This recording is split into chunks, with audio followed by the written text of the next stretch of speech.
Hello students, एक बार फिर से आप सभी का स्वागत है आपका अपना YouTube channel Praveen education centre में। तो स्टूडेंट्स, आज हम आपके लिए लेकर आए हैं आपका अम्ल क्षारक एवं लवण चैप्टर से बेहद ही इंटरेस्टिंग टॉपिक, जो कि है क्या सभी लवण उदासीन होते हैं। यह ऐसा टॉपिक है जिसको आपको जानने में बहुत ही अच्छा लगेगा, सबको पता होना चाहिए। ये टॉपिक ऐसा है जो आपको थोड़ा सा सोचने में मजबूर कर सकता है कि कैसे हो, क्योंकि लवण जो होता है वो तो उदासीन होता है। जो हमारा साधारण नमक होता है उसका पीएच मान सामान्यतः 7 होते हैं, और भी कई प्रकार के लवण होते हैं जिनका पीएच मान हमें अलग अलग देखने को मिलता है। तो उसी के बारे में आज हम डिस्कस करने वाले हैं, ठीक है। तो चलो बिना किसी देर के हम लोग क्लास को आगे बढ़ाते हैं। तो इससे पहले मैंने आप लोगों को बताया था लवण के बारे में, मैंने पिछली वीडियो में बताया था। यदि आपने अभी तक से इसको नहीं देखा है तो आप जाके देख सकते हो। इसका लिंक आपको ऊपर आई बटन में यहाँ पर और डिस्क्रिप्शन में भी देखने को मिल जाएगा, तो आप वहाँ पर जाकर देख सकते हो। इसमें मैंने आपको लवण एक सिंपल से बढ़िया से डेफिनेशन बताया था। इसमें आपको उदासीनीकरण अभिक्रिया के बारे में भी बताया था, और यहाँ पर हम बताए थे क्षारीय मूलक और अम्लीय मूलक के बारे में। तो यहाँ पर क्षारीय मूलक जो होता है वो लवण का धनात्मक भाग क्षार से आता है, ठीक है, उसी को क्षारीय मूलक कहते हैं, ठीक है। और जो लवण रहता है उसका ऋणात्मक भाग किससे आता है? अम्ल से आता है, ठीक है, उसी को बोलते हैं अम्लीय मूलक। यहाँ पर हमने एग्जाम्पल के थ्रू जैसे समझने का कोशिश किया था, जैसे कि यहाँ पर नाइट्रिक अम्ल जो कि क्या है? अम्ल है, और पोटेशियम हाइड्रोक्साइड क्या है? क्षार है। जब दोनों का आपस में क्या करेंगे? क्रिया कराएंगे या फिर जल में घोल दोगे, ठीक है, तो यहाँ पर हमें क्या बनेगा? लवण और जल हमें देखने को मिलेगा। यहाँ पर जो हमें प्राप्त लवण होता है इसका जो धनात्मक भाग है, यानी कि यहाँ पर जो पोटेशियम है, ठीक है, वह किसी प्राप्त हुआ है? क्षार से प्राप्त हुआ है, तो इसका क्षारीय मूलक पोटेशियम हो जाएगा। और NO3 जो है वो अम्ल से प्राप्त हुआ है, यानी कि NO3 यानी कि जो है लवण की ऋणात्मक भाग जो है अम्ल से प्राप्त हुआ है, इसलिए यह अम्लीय मूलक कहलाएगा, यानी कि NO3 जो है अम्लीय मूलक कहलाएगा। तो इसको मैंने अच्छे से समझा दिया था, आप इस वीडियो को और जाके अच्छे से देख सकते हो। तो चलो बिना किसी देरी के हम लोग आज के टॉपिक को शुरू करने वाले हैं। तो आज का हमारा टॉपिक है क्या सभी लवण उदासीन होते हैं। यहाँ पर बोला है क्रियाकलाप 9 में हमने नमक, अमोनियम एसिटेट, खाने का सोडा तथा कॉपर सल्फेट आदि लवणों का पीएच मान ज्ञात किया। इनमें से किस किस विलयन का पीएच मान 7 है? मैंने क्रियाकलाप जो 9 है उसको भराऊंगा करके बोला था, खैर यहाँ पर सी कराऊंगा करके उसको नहीं बताया था। तो चलो हम लोग उसको थोड़ा सा देख लेते हैं कि आप लोगों का क्रियाकलाप 9 में क्या क्या दिया हुआ है। तो यहाँ पर एक तालिका आपको दिया गया है, ठीक है, जिसमें बहुत सारे यहाँ पर विलयन दिया हुआ है, कुछ यहाँ पर क्या है? साल्ट है, ठीक है। इन सब का यहाँ पर जो है प्रकृति बताना था कि ये अम्लीय है कि क्षारीय है, और इसका पीएच मान भी बताना था, ठीक है। तो चलो मैं इसको भर दिया हूँ, इसको मैंने कम्युनिटी पोस्ट में डाल दिया है। इसका आप लोग वहाँ जाके इसको भर सकते हो, और यहाँ पर भी मैं आपको दिखा देता हूँ किस प्रकार से है और क्या क्या इसमें दिया गया है इसको। तो यहाँ पर आप देख पा रहे होंगे, थोड़ा सा जूम कर देता हूँ इसको। यहाँ पर जो नींबू का रस है, ठीक, उसका प्रकृति क्या रहता है? अम्लीय रहता है, यानी कि लिटमस पेपर द्वारा जब आप इसका पता करोगे तो जो नींबू का रस है वो क्या रहेगा? अम्लीय रहेगा, ठीक है। तो अम्लीय रहेगा, इसका पता कैसे लगाओगे आप? तो अम्ल में जो रहता है लिटमस पेपर, तो जो नीला लिटमस पेपर जो रहता है वो क्या हो जाता है? लाल हो जाता है। इससे पता चलता है कि नींबू का रस क्या है? अम्लीय है, ठीक है। और इसका पीएच मान क्या होता है? 2 से 3 होता है। इसी प्रकार यहाँ पर कुछ लवण दिया हुआ है, जैसे कि यहाँ पर खाने का सोडा, जिसे सोडियम बाइकार्बोनेट भी बोलते हैं, ठीक है, जो कि क्या है? क्षारीय है, और इसका पीएच मान 8 से 9 के बीच में है, ठीक है। और कॉपर सल्फेट जो कि ये भी क्या है? लवण है, इसका पीएच मान 4 से 5। और अमोनियम एसिटेट का पीएच मान यहाँ पर 7 है। और नमक यानी जो सामान्य नमक है हमारा NaCl, सोडियम क्लोराइड, इसका भी पीएच मान होता है 7, ठीक है। और इसको आप लोग बाकी को यहाँ से भर सकते हैं। यहाँ पर लवण हम लोग पढ़ें तो इसमें से कौन कौन से लवण है इसको मैं आपको बताया हूँ। आप देख पा रहे होंगे यहाँ पर सभी जितने भी लवण है इसका पीएच मान आपको अलग अलग देखने को मिल रहा होगा। जैसे कि यहाँ पर खाने का सोडा का पीएच मान अलग, यानी कि 8 से 9 के बीच में होता है। कॉपर सल्फेट का 4 से 5, अमोनियम एसिटेट का जो पीएच मान होता है वो 7, और नमक का जो है 7 होता है, ठीक है। तो यहाँ पर बोला है बुक में, तो इसको मैं भरवा दी हूँ, आप लोग यहाँ से जाके देख सकते हो और इसको अपनी कॉपी में फिल कर लेना, ठीक है।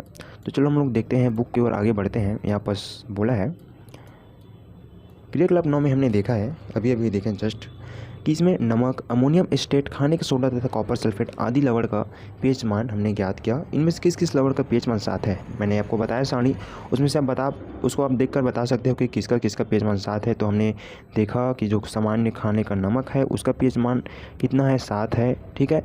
और अमोनियम एसिटेट का भी पीएच मान कितना है? 7 है। एक सेकेंड ना, यहाँ पर किसका किसका 7 है? अमोनियम एसिटेट का पीएच मान 7 है, और जो नमक है सामान्य उसका पीएच मान कितना है? 7 है, ठीक है। और जो कॉपर सल्फेट है इसका पीएच मान 4 से 5 है, और खाने का सोडा का 8 से 9 है, ठीक है।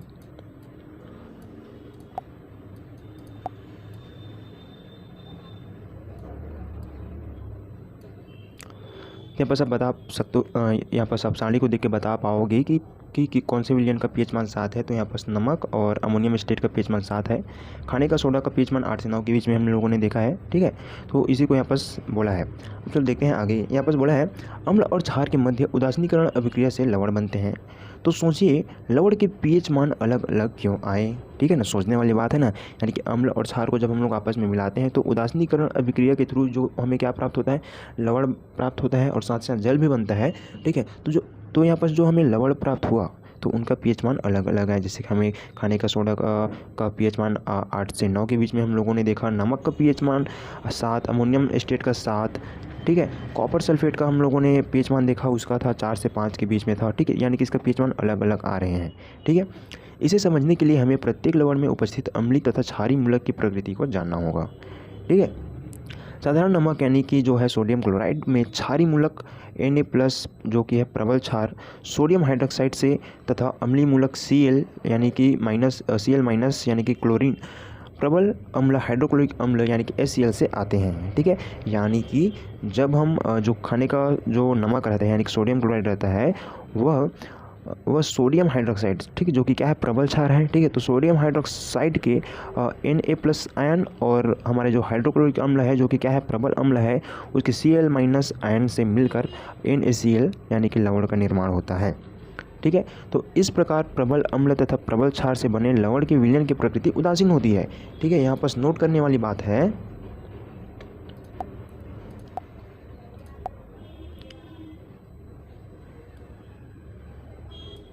देखो, प्रबल अम्ल और प्रबल क्षार को जब हम लोग आपस में क्रिया कराएंगे तो जो लवण हमें प्राप्त होगा उसका जो प्रकृति रहेगा वह उदासीन रहेगा। यानी कि हमने यहाँ पर एक प्रबल अम्ल में हाइड्रोक्लोरिक अम्ल लिए और प्रबल क्षार में सोडियम हाइड्रोक्साइड लिए। जब दोनों को हम लोग आपस में क्रिया कराए तो हमें NaCl यानी कि सोडियम क्लोराइड हमें प्राप्त हुआ जो कि खाने का नमक का क्या है सूत्र है। तो यह जो कौन सी प्रकृति का होता है, यह उदासीन होता है, ठीक है। उदासीन इसलिए होता है क्योंकि जब प्रबल अम्ल और प्रबल क्षार का जब आपस में संयोग होता है तो हमें प्राप्त लवण का जो प्रकृति रहता है वह उदासीन होता है, ठीक है। आइए इन लवण की प्रकृति को सारणी के माध्यम से समझने की कोशिश करते हैं, ठीक है। यहाँ पर सारणी दिया है, यहाँ पर इसको ध्यान में रखिएगा। जब प्रबल अम्ल और प्रबल क्षार से जो लवण बनता है उसकी प्रकृति क्या होती है, उदासीन होती है, ठीक है। तो चलो यहाँ पर देख लेते हैं आपका सारणी 5 में लवण की प्रकृति। यहाँ पर लवण का कुछ सूत्र दिया हुआ है, जैसे कि यहाँ पर CuSO4 copper sulphate sodium hydrocarbonate ऐसे करके कुछ यहाँ पर आपको लवण देखने को मिल रहा होगा, ठीक है।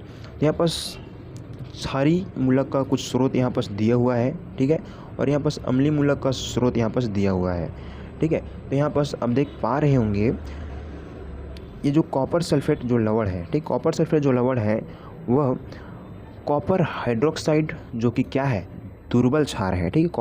कॉपर हाइड्रोक्साइड दुर्बल क्षार है और H2SO4 यानी कि सल्फ्यूरिक अम्ल क्या है प्रबल अम्ल है, ठीक है। सल्फ्यूरिक अम्ल जो क्या है प्रबल अम्ल है और कॉपर हाइड्रोक्साइड जो कि है दुर्बल क्षार है, ठीक है। तो हमें जो लवण की प्रकृति प्राप्त हुआ यानी कि जो कॉपर सल्फेट प्राप्त हुआ वह क्या रहेगा, लवण की प्रकृति अम्लीय रहेगा, ठीक है। यानी कि यहाँ से हमें पता चलता है कि जब दुर्बल क्षार और प्रबल अम्ल की जब आपस में क्रिया कराई जाती है तो प्राप्त लवण की प्रकृति जो होता है वह अम्लीय होता है, ठीक है। यहाँ पर ऊपर हमने देखा कि प्रबल अम्ल और प्रबल क्षार से बने लवण की प्रकृति उदासीन होता है। तो इसी प्रकार यहाँ पर दुर्बल क्षार और प्रबल अम्ल से बने लवण की प्रकृति अम्लीय होती है, ठीक है। इसी प्रकार यहाँ पर जो सोडियम हाइड्रोक्साइड जो कि क्या है प्रबल सोडियम हाइड्रोक्साइड जो कि क्या है प्रबल क्षार है और H2CO3 यानी कि हाइड्रोजन कार्बोनेट जो कि है दुर्बल अम्ल, ठीक है। जब प्रबल क्षार, हाँ, तो हम लोग कहाँ पास आए थे, कोई आ गया था तो चला गया था थोड़ा सा वीडियो को पॉज करके।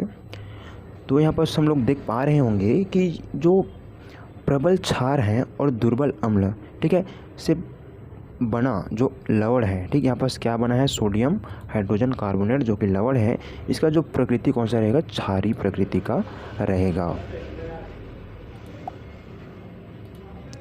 ठीक है। यानी कि यहाँ से भी हमें एक पता चल गया कि यदि प्रबल क्षार और दुर्बल अम्ल का जो दुर्बल अम्ल की जब अभिक्रिया आपस में कराया जाता है तो प्राप्त लवण की जो प्रकृति रहता है वो क्षारीय रहता है।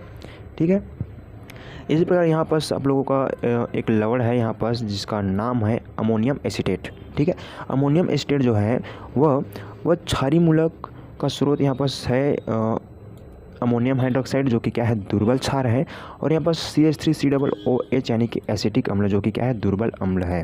ठीक है, दुर्बल क्षार और दुर्बल अम्ल से बने लवण की जो प्रकृति होती है वह क्या होती है उदासीन होती है। ठीक है, हमने यहाँ पर ऊपर में देखा था कि प्रबल अम्ल और प्रबल क्षार से बने विलयन की प्रकृति उदासीन होती है।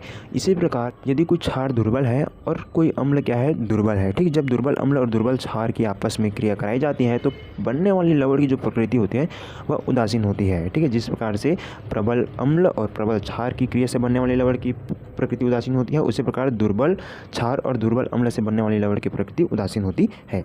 यहाँ पर आपको एक और दिया गया है लवण जो कि है अमोनियम क्लोराइड। यहाँ पर हम लोग ले लेंगे अमोनियम हाइड्रोक्साइड यानी कि NH4OH जो कि क्या है दुर्बल क्षार है, और यहाँ पर हम लोग ले लेंगे हाइड्रोक्लोरिक अम्ल HCl जो कि क्या है प्रबल अम्ल है। ठीक है, तो यहाँ पर जब दुर्बल और प्रबल यानी दुर्बल क्षार और प्रबल अम्ल कि जब आपस में क्रिया कराया जाता है तो बनने वाली लवण की प्रकृति क्या होगा, यानी कि यहाँ पर आप देख पा रहे हैं दुर्बल क्षार और प्रबल अम्ल यहाँ पर लिए थे तो जो हमें लवण मिला तो उसकी प्रकृति अम्ली प्राप्त हुआ था। तो यहाँ पर NH4Cl का जो प्रकृति रहेगा क्या रहेगा अम्ली रहेगा। ठीक है, यहाँ पर क्षारीय मूलक के स्रोत में यहाँ पर आपको लेना होगा अमोनियम हाइड्रोक्साइड NH4OH जो कि क्या रहेगा दुर्बल रहेगा, और यहाँ पर हम लोग लेंगे हाइड्रोक्लोरिक अम्ल जो कि क्या है प्रबल अम्ल है। तो इससे जो लवण बनेगा यानी कि अमोनियम क्लोराइड बनेगा उसकी प्रकृति आपको अम्ली देखने को मिलेगा। ठीक है, इसी प्रकार यहाँ पास एक और लवण दिया गया है जो कि है पोटेशियम नाइट्रेट। ठीक है, तो पोटेशियम नाइट्रेट जो है क्षारीय मूलक या पोटेशियम हाइड्रोक्साइड जो कि प्रबल क्षार है, और अम्लीय मूलक जो कि है नाइट्रिक अम्ल HNO3 जो कि क्या है प्रबल अम्ल है। ठीक है, तो इसकी लवण की प्रकृति क्या होगा आप यहाँ पर गेस करके बताओ, कमेंट के माध्यम से आप इसको बताइएगा। यहाँ पर प्रबल क्षार और प्रबल अम्ल, ठीक है, जब आपस में अभिक्रिया करते हैं तो बनने वाली लवण की प्रकृति क्या होती है इसको आप कमेंट के माध्यम से बताइएगा। आपको तो इतना कॉन्सेप्ट समझ में आ ही गया होगा, तो आप लोग उम्मीद है कि आप इसका आंसर बता पाओगे। तो इस प्रकार से हमारा ये आज का टॉपिक समाप्त होता है। यहाँ पर कुछ और बोला है कि हमने देखा है कि दुर्बल अम्ल व प्रबल क्षार से बने लवण की प्रकृति क्या है क्षारीय, वह प्रबल अम्ल व दुर्बल क्षार से बनने लवण की प्रकृति अम्लीय होती है। ठीक है, यहाँ पर हमने देखा कि दुर्बल अम्ल और प्रबल क्षार से बने लवण की प्रकृति जो होता है वह क्षारीय होता है, और प्रबल अम्ल और दुर्बल क्षार से बने लवण की प्रकृति अम्लीय होती है। दुर्बल अम्ल तथा दुर्बल क्षार की अभिक्रिया से बने लवण की प्रकृति उदासीन होती है, यानी कि दुर्बल अम्ल और दुर्बल क्षार, ठीक है, या प्रबल अम्ल या प्रबल क्षार की अभिक्रिया से बने लवण की प्रकृति उदासीन होती है। ठीक है, तो इस प्रकार से हमारा आज का क्लास समाप्त होता है, और मिलेंगे अगले क्लास में। क्लास के हम लोग आखिरी में आ गए हैं, लास्ट टॉपिक बचा है अम्ल वर्षा। इसके बाद मैं आपको अभ्यास के प्रश्न को करा दूंगा, फिर ये वाला चैप्टर जो है समाप्त हो जाएगा।